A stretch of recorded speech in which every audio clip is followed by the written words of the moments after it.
Now for the AARP Consumer Alert, we are joined by Rose Hobson and Nina Uzik, instructors for the AARP Driver Safety Program.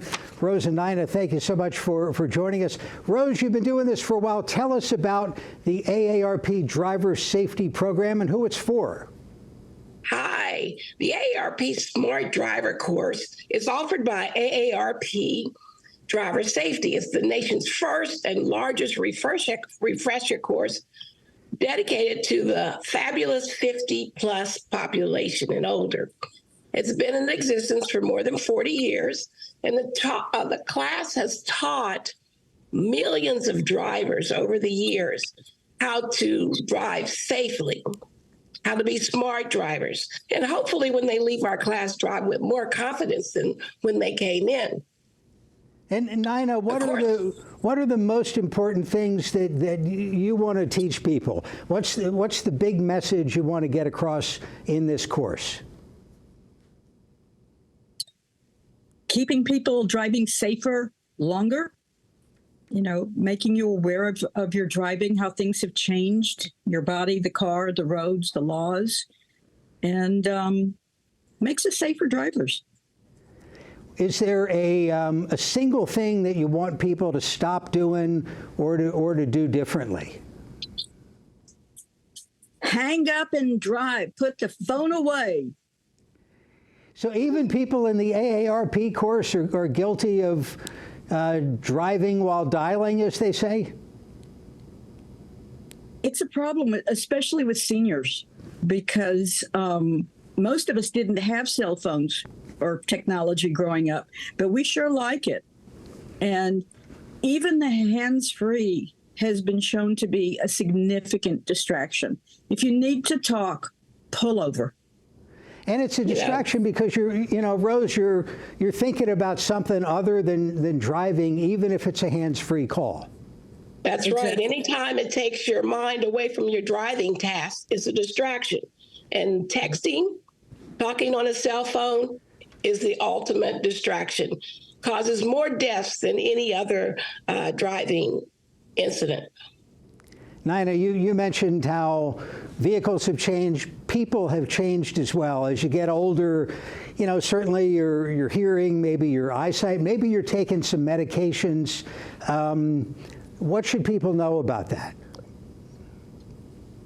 Many of us, as we've gotten older, have prophylactically adapted our driving. Many of us don't drive at night. A lot of us don't drive in inclement weather. And these are positive changes, and they're responsible changes. But sometimes we really need to refresh our skills and learn new things. And we know that when seniors learn about technology and what it is and how it works and how to use it, we adapt very quickly to it, and we're good with it. So the Driver Safety Program also has a parallel program called Smart Driver Tech, which takes the 9 most significant new strategies, technological strategies in cars, explains what they are, how they work, and how to use them. And very helpful. Well, now, what are some of those? Because I think of cars, the styles have changed, but it's still the pedal on the right makes it go, right? Well, we have the forward collision warning systems. We talk about that.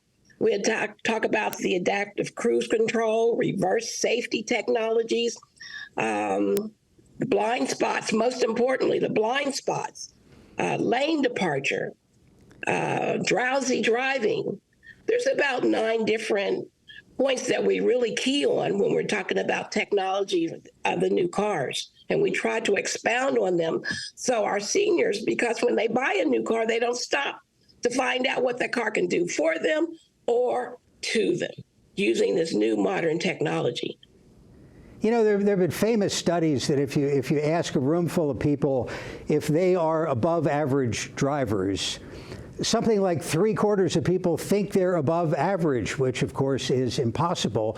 Can older drivers be overconfident also? Well, I think when I ask that question in my class, I says, who in here is a smart driver? and they look around to see who's going to put their hand up first, and then everybody's hands up. Heck yeah, I'm a safe driver. I'm a smart driver. I know everything there is to know. And I say, stop. Everything has changed since you first started driving. I mean, my first car actually had seat belts in the front and the back, which was just a novelty. They were, it had a shoulder belt that was separate from the lap belt. They weren't an integrative system. And we've adapted to that stuff, and it saves lives. The other thing people are interested in taking your course for is the opportunity to save some money. How does that work? Do all insurance companies give you some sort of discount?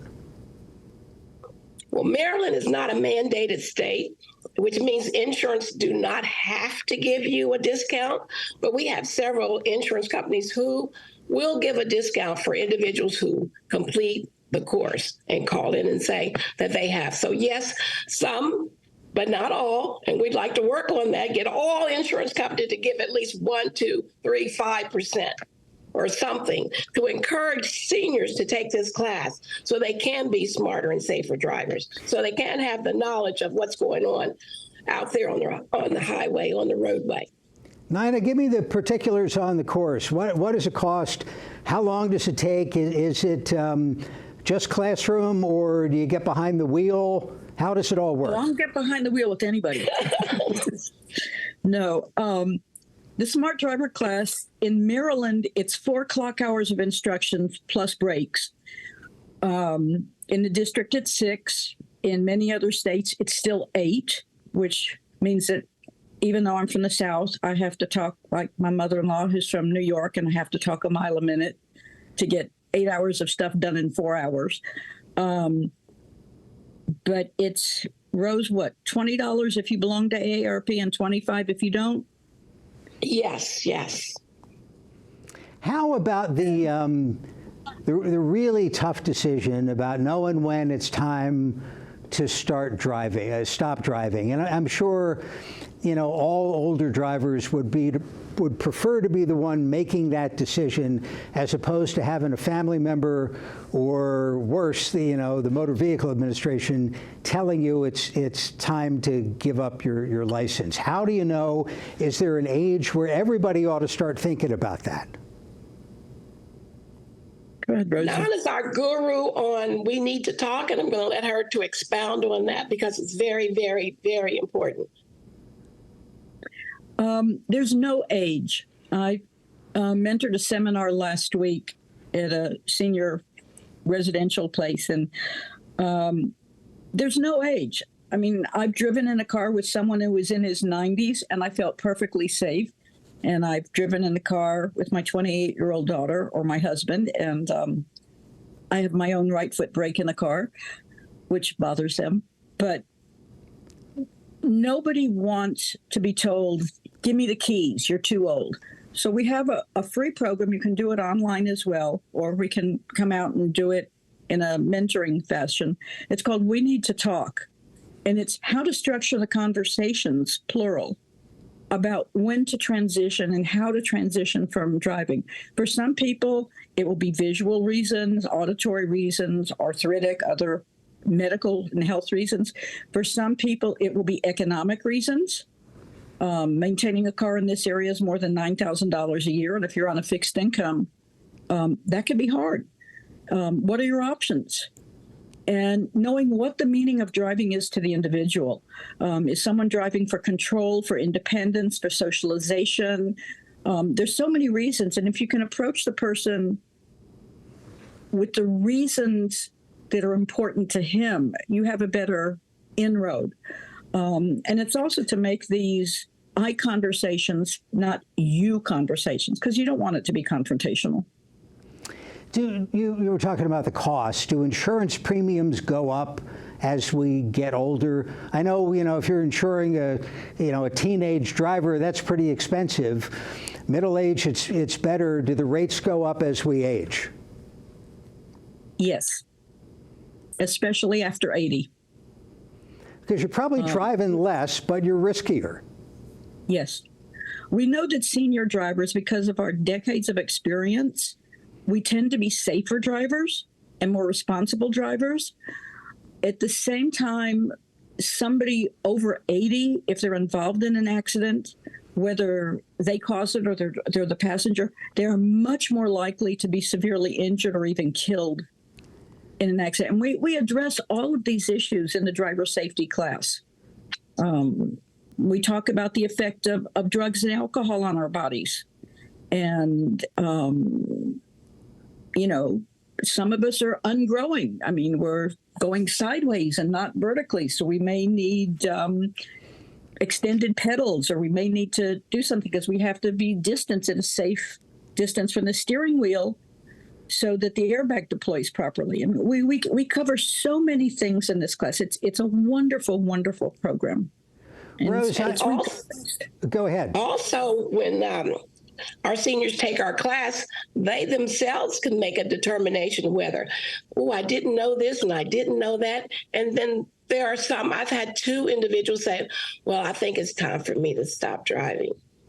And I think I need to make that decision. And I tell folks in my class, it's a me, myself, and I. You look within yourself to see how you're driving. Have you knocked over a mailbox, got lots of tickets, ran stop signs? Assess yourself before somebody else does that for you, because no senior wants to lose their independence. And AARP teaches this course to help those individuals to maintain, to give thought about their presence, their how to, and when to. Maybe it's just me, but it feels like, and maybe this enters those discussions. Things have gotten crazier out there. It feels like since the pandemic, there are more aggressive, high-speed drivers. Makes me wonder if I want to be on the road sometimes. We know that goes true. Go ahead, Nina. Go ahead. I think that goes true for all of us. Because when we're out on the road, especially on the highway, and you're looking at your rearview mirror, and Mr. Zigzag is coming, and you're saying, "Oh, I hope he doesn't get in front of me," or just zigzags in front of me, or that aggressive driver, because you're driving too slow, is giving you the horn, and you can't pay attention to that individual because we don't know how people left home. People are furious out there over nothing, in a hurry to go. Where? Nowhere. You meet them at the next light. So we as seniors currently, we drive in fear a lot because of those aggressive drivers out there, because people are driving crazy. They were locked up and they're like a caged animal out there on the highway. And we fear for that. Well, I just want to thank both of you for all you're doing. I mean, you're helping a lot of people stay safe and indirectly helping a lot of other people be safe on the roads as well. Rose Hobson and Nina Usick of AARP Maryland, we appreciate your time. Thank you very much. Thank you. Oh, I had one other thing to say. What was that? We need volunteers. We need volunteers to come out and help us teach this class. We need hosts to have our classes. It doesn't cost anything to host a class. We are volunteers. We do not get paid. Hosts do not get paid. All they need is a classroom and video equipment, tables and chairs, of course, to host a class of 10 or more people. Very good. Volunteers, if you want to volunteer to help someone be a smarter and safer driver, we'd like for you to just go on the AARP.org site, volunteer now. If you want to be a host, AARP.org, driver safety host. It's simple as that. Got it. Rose, thank you very much. Touch us. We need you.